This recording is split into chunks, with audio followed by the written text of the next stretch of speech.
Now that we've built up a picture of the modern atom and its electronic structure, which I know it took us a long time to do that, I want to talk about the impacts of some of the things we've talked about on periodic trends. And the periodic table is organized in a way that allows us to extract a lot of information out of it just from where an element is placed in it. And these trends kind of help us make a lot of those predictions and make quick assumptions based just off of where an element is. So let's first start with periodic properties or periodic patterns, essentially explained. So when we first kind of introduce the periodic table, we say that the groups of the elements, which means the columns, have really similar properties. So all of the alkali metals in that first group, they tend to just explode when you throw them in water. They're really reactive. And all of our noble gases in our eighth column, they don't react with anything. And the reason that these groups show such similar reactivity is because they have the exact same number of valence electrons. And it's those valence electrons on the outside, the furthest from the nucleus, that are the least stable, but they're also what butts up against other atoms and they share and become bonds with other atoms and molecules. And so a lot of the reactivity of an element takes place in that valence electron sphere. And so elements with the same number of valence electrons based on their electron configuration are going to have similar properties. Another interesting property that we can start tracking now that we've done electron configurations is paramagnetic and diamagnetic species. So electron configurations that result in unpaired electrons. And so in this case of manganese, we have all of these 3D electrons are unpaired. So we have 5 unpaired electrons. That means that these unpaired electrons are all spinning, right, in a kind of a north spin, and they're not being coupled with something with the opposite spin. And so we'll have a net magnetic field in this element, and that is something we call paramagnetism. Can't say it today. Sorry, paramagnetism. Try saying it 3 times fast. Late at night. Um, so what this means, this paramagnetic behavior means that the element will be attracted to a magnetic field. And so this is where we get our magnetism in metals a lot. Now, zinc, on the other hand, if we look at it, it doesn't have any unpaired electrons. All of the electrons are paired in the 4s and the 3d orbitals, and these are the ones that are kind of our last filled for zinc. And so that means that with all of them paired up, that spin up, spin down, that cancels out in every single one of these orbitals, we have no magnetic field. And so we call this diamagnetism, or it's diamagnetic.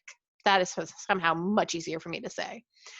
And so these are actually, you'll see, slightly repelled by a magnetic field rather than attracted to it like our paramagnetic compounds. So looking at iron now, is this paramagnetic or is it diamagnetic? We have paired electrons. We also have unpaired electrons. And because we have these unpaired electrons here, we would say that this is paramagnetic. Now, later in this series, when we talk more about transition metals like iron, we will see that these 3D orbitals are typically not actually degenerate when it's in a compound. And oftentimes even those sublevels will split even more once they have other atoms around them, so based on their environment. And so we see that paramagnetic or diamagnetism of metals change depending on their environment, which is fascinating. All right, let's move on to atomic size and nuclear effective charge. And let's start with the measured radii of an atom. So remember, we talked about that the electronic structure of this atom being based on probabilities, right? We don't have concrete information of where these electrons are and how fast they're going at any given moment. There's too much uncertainty. And so we're working in electron clouds and probability distributions. And so when I ask, what is the size of an atom? It's kind of a tricky question. Now, the nucleus is where most of the mass of that atom is, but then the volume of that atom is really defined by that electron cloud. that super nebulous, vague thing we've been talking about. And so we have to figure out a way to define how big an atom is in a consistent way. And there's a couple versions of this. So one of them, my personal preferred one, but is the van der Waals radius. So this is going to be a non-bonding radius. It's measured between the distance of two atoms' nuclei when they are in a crystal of the material. And so that means that the atoms of that element have formed a crystal structure at regular intervals. And we're measuring the distance between the two nuclei to get an idea. Then we can divide it by 2 and get a radius. Now, the way these atoms crystallize into material may not always be the exact same arrangement. There'll always be a highly ordered arrangement, but there could be some differences in that structure and some space created that wouldn't otherwise be there. This isn't a perfect measure of a radius at all. Now, the other version is the covalent radius. And now this is one that we can measure for things that form a covalent bond, but not everything will form a covalent bond with something else, right? So this works well for our nonmetals. And our example here is bromine, which is Br2 in its elemental state. And so here we have the distance between the two nuclei again. And that's what we're defining. So 1/2 of the distance between the two nuclei is the radius. But here we are sharing electrons in the valence shell between these two nuclei. And so the valence electrons of one atom are actually being attracted to the other nuclei. And so that brings these closer together. Which brings us to the question, which of these do you expect to be smaller? Like neither of these versions of radii are perfect because there is no perfect. There's no way to have that information. And so the one that's going to be smaller is going to be this covalent radius because those electrons are being shared between two nuclei, and that's going to increase the attraction, or that increased attraction is going to bring those a little bit closer together. So continuing on these thoughts about atomic size and comparing size with, imperfect information, we can say that the electrons determine the volume of this atom, right? And it's the valence electrons that are the outermost shell of electrons in an element. So they're really determining the size of this atom. And so the distance of those valence electrons to a nucleus within an atom is going to be dependent on how much of that positive charge those valence electrons experience. Remember, that is what we called our effective nuclear charge, or the Z effective, is how we abbreviate it. Sorry. So effective nuclear charge is going to really dictate the amount of the attraction between those valence electrons and the actual nucleus. And the more they're attracted to each other, the closer they will be. And the less attracted they are, the further they will be. And what is determining that level of attraction, that effective nuclear charge, is how much shielding is taking place between those valence electrons and the actual nucleus. So a simple way to kind of calculate this and track it is to say that the effective nuclear charge is equal to the charge of the nucleus, that's Z right here, minus the number of electrons that are in the lower energy levels. Now we can assume all of our valence electrons in this outer shell are kind of have the same probability of being a certain distance away from that nucleus. And so we're going to make the assumption that they're not going to shield each other. So electrons in the same shell aren't going to shield one another. So it's really just about the core electrons in from the valence electrons doing the shielding. So to determine that effective nuclear charge, what we do is we take the charge of the nucleus, we subtract the number of core electrons. So for something like lithium, right here, which has an atomic number of 3, we would subtract the number of core electrons, which is 2, and we would get an effective nuclear charge of +1. So that valence electron on lithium is feeling for its -1 charge, that +1 charge. Now something like carbon has 6 of our 6 electrons total, and 2 of those are core electrons from the 1s orbital. And so subtracting those, we get a +4 effective nuclear charge. And that's each of those -1 electrons in the 4 valence electrons are feeling a +4 charge from the nucleus. So that one electron is feeling a +4 rather than a +1 it would feel if it was that last valence electron in lithium. Let's take it further. Let's look at fluorine. Sorry, I had to handwrite it. There was a typo. It's 9 electrons in fluorine, not 7. But it only has 2 core electrons again, right? It's just those 1s2. And so subtracting that, we get +7. So that fluorine is feeling, for each of those -1 charges on those electrons on the valence shell, it's feeling a +7 charge. So we can expect that our fluorine will feel will have a greater attraction. So it will have less distance between the valence electrons and the nucleus.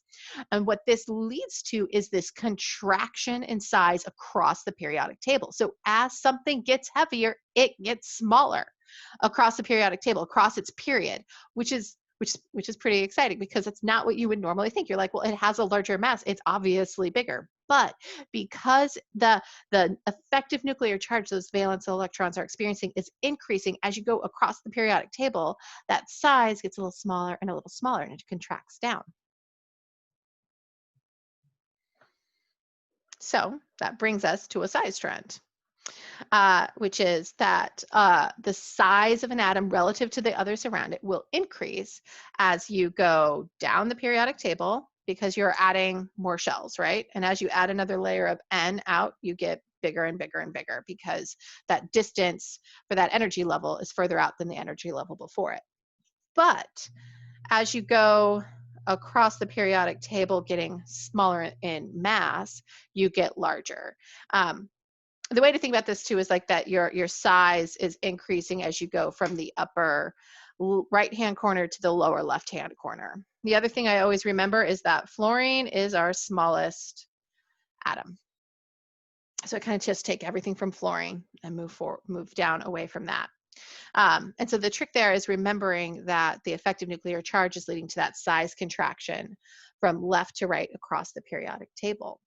Now, notice I said fluorine is the smallest and not helium. So with our noble gases, because their valence electrons the shells are completely filled, we see a slightly different behavior. And so we'll see that they actually get larger in size than you would predict based on this trend of contracting across the effective nuclear charge.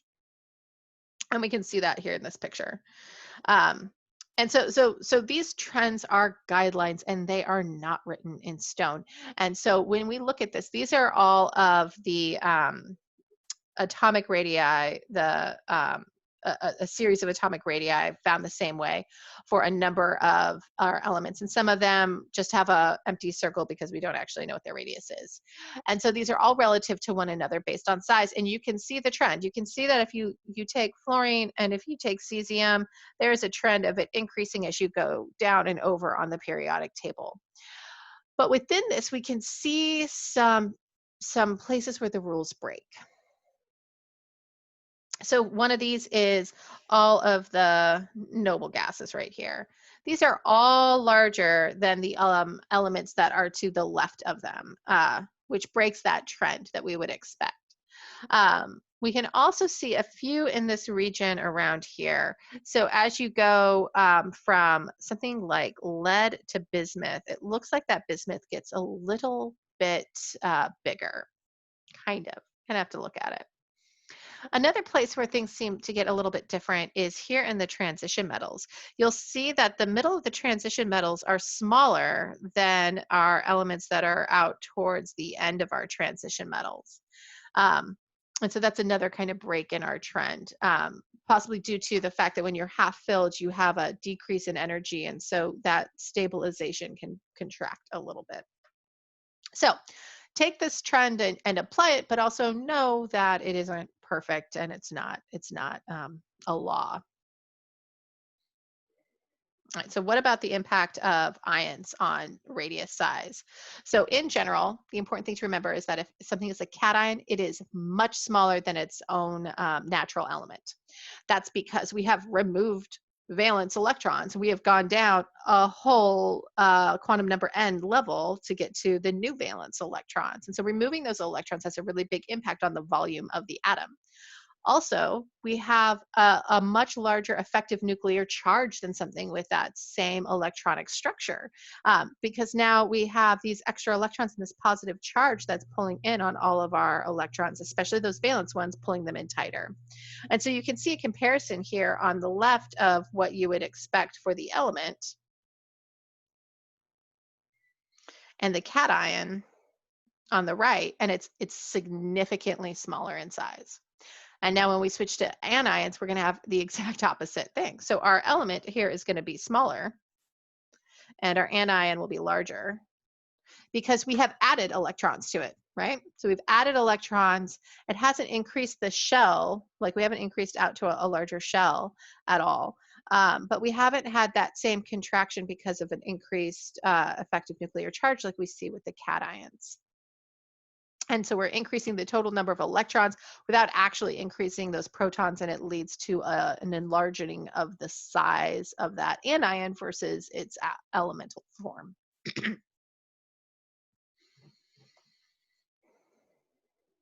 right, ionization energy. What is ionization energy? So ionization energy is the minimum amount of energy that's required to remove an electron from an atom or an ion in the gas state. So this is kind of similar to the binding energy we were talking about that binds an electron to the nucleus. Um, so that first ionization energy is the amount of energy that you need to remove that first electron from a neutral atom. But subsequent ionization energies are removing another electron. So it's now removing it from a +1 ion. And that's harder to do because you're going from a +1 to a +2. As we increase that magnitude of charge, that element becomes, or that ion becomes less stable. Until we hit some sort of stable moment, like we hit noble gas electron configuration, and then it stabilizes, so there's an incentive for it. So no matter what, removing an electron takes energy. It just either takes more or less energy depending on how stable the product ion is. So here's nitrogen and its kind of basic orbital diagram if everything was degenerate in terms of energy. And so it has these 3 electrons in the p orbitals. So to remove one, you remove the last one place. So this one goes away for our first ionization energy, and it takes about 1,400 kilojoules per mole of nitrogen to do that. Now the second ionization energy is going to take away this next electron, and it's going to be even more energy to do that as we go and form a +2 ion. And so typically we see it increase. Here's a table that shows kind of the general trend for this. And you'll notice a couple things. One, there is the ionization energy is really low when you are taking the last electron from a series of orbitals away. So it's easier to remove one electron from all of the p orbitals and then have no p orbitals left, to go down to 0. It just makes it easier. You see a similar trend happen at the halfway mark in the transition metals. It gets a little bit easier to get to a half-filled transition. And look at this, these that just have one electron in the valence electron, it's much easier to remove those because you're going from something with one electron to a noble gas electron configuration. And that there's an incentive to being the same electron configuration as a noble gas. They're inert, like that. It's just there's less stability. If you're looking at these noble gases, though, it is really hard to remove an electron from a electron or a noble gas that has a filled valence shell. And so in general, you can pull a trend here that says that ionization energies increase as you go across the periodic table and up it. So the smaller the atom is, the harder it is to remove that electron. And that is because that electron is closer to the nucleus. And the closer you bring two opposite charges, the greater the forces of attraction. And so it's way more stable. It takes way more energy to remove that electron from something so close. Now, the further away it is, and the more on its own, and like it is like for just one valence electron for cesium, it's so far away from the nucleus, it takes less energy to remove it.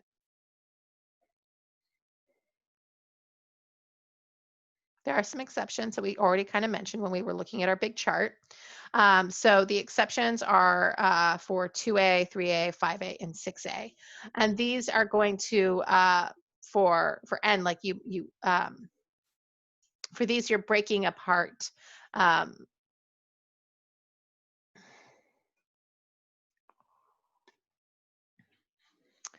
So exceptions to these trends are ones we pointed out a little bit already. Those exceptions come at 2A, 3A, 5A, and 6A groups. And so an example is looking at nitrogen. To remove that first ionization energy, it's more difficult than you would expect because you have to break apart a completely half-filled p orbital. And there was a level of stabilization that comes with that. So it's slightly lower in energy, um, which makes it harder to remove that electron. It means it requires more energy to separate it.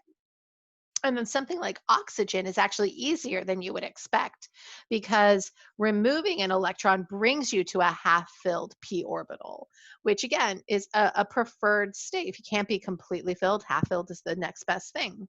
And so it's easier. It takes less energy to remove that electron because the resulting electron configuration has a little bit of extra stability that comes with it. Here's a summary of the ionization energies that come after the first ionization energy. So the first one is always the lowest cost in terms of energy to remove that electron. And then the second and third, the general trend is as you're removing more electrons, it becomes harder, right? But you can see that even within that trend, it's harder for lithium's second ionization energy compared to something like beryllium. And that's because when you're removing that second electron from lithium, you are breaking apart a noble gas electron configuration. And so you're breaking apart filled valence electrons. And so that has a higher energetic cost to break up that more stable arrangement. And so when you see these large peaks here, in energy where it costs a significant amount more, that is representing removing an electron from a noble gas configuration. And here this is represented in another way, looking at our consecutive ionization energies from 1 to 7. And not all elements have 7 electrons to be able to remove, like sodium has just, these 2 that it can handle. And you can see that there is a huge jump in the energy to remove an electron once you start removing core electrons. So it's easier to do out of the valence shell. Once you start removing core electrons, there's a huge energetic cost that comes with it. All right, another trend to discuss. This one's called electron affinity. So electron affinity is the energy that's released when a neutral atom gains an electron in the gas state. So that means becoming an anion.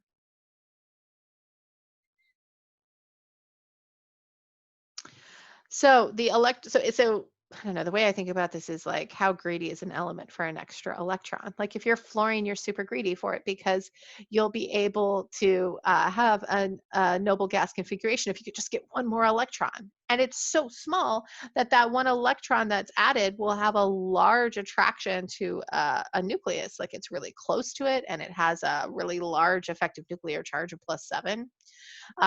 Everything about fluorine is designed to take another electron from this universe and hold on to it and be an anion.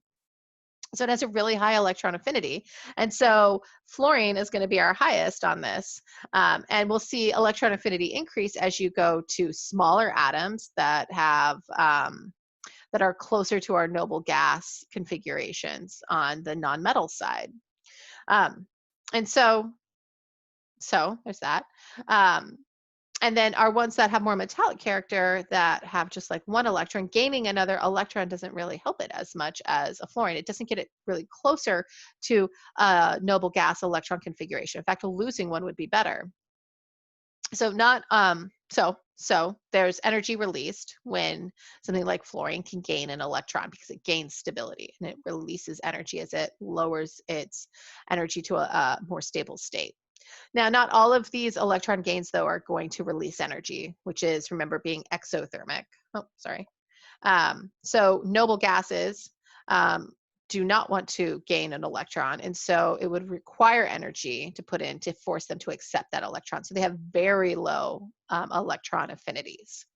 Um, And then increases between the second and third period are seen rather than decreases. And 5A is generally lower than expected um, because those electron pairs are going to pair with another in an orbital. And so like you're adding in that pairing between electrons. And so there's a little bit more of an energetic cost there. So you don't get as much of a release of energy with that. Here here are electron affinities relative to one another. And so this is looking at the energy released. And so fluorine is going to release, I guess in this chart, it's not fluorine that's the smallest. It's actually chlorine, sorry. Um, Fluorine is just my kind of standard. I'm like, oh, it's the best.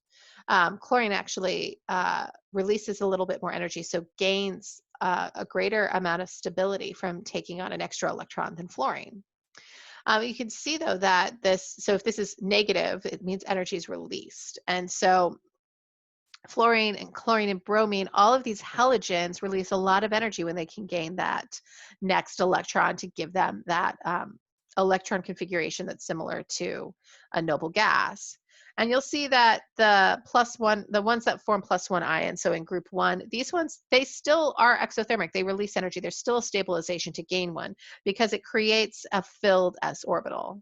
But you'll notice that our 2A, gaining an electron, adds into the 3D core electrons. And so it's actually either very little energetic gain or none at all for magnesium and beryllium. Similar to our noble gases, which it's not a favorable proposition to gain an electron at all.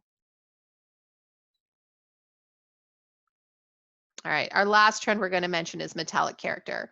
Metallic character is really just like a lot of things altogether. So it feels like it encapsulates like the sum of a lot of different trends. But metallic character in general is that things that are more metallic are more malleable and ductile. They're better conductors and they're easier to ionize, which means remove an electron. And so the trend for metallic character really follows that ionization energy trend too. The easier it is to remove that first electron, the more metallic character we also see. So you see that direction of that trend being the same, with a high metallic character in the lower left-hand corner of our periodic table and a very low metallic character up in our nonmetals in the upper right-hand corner.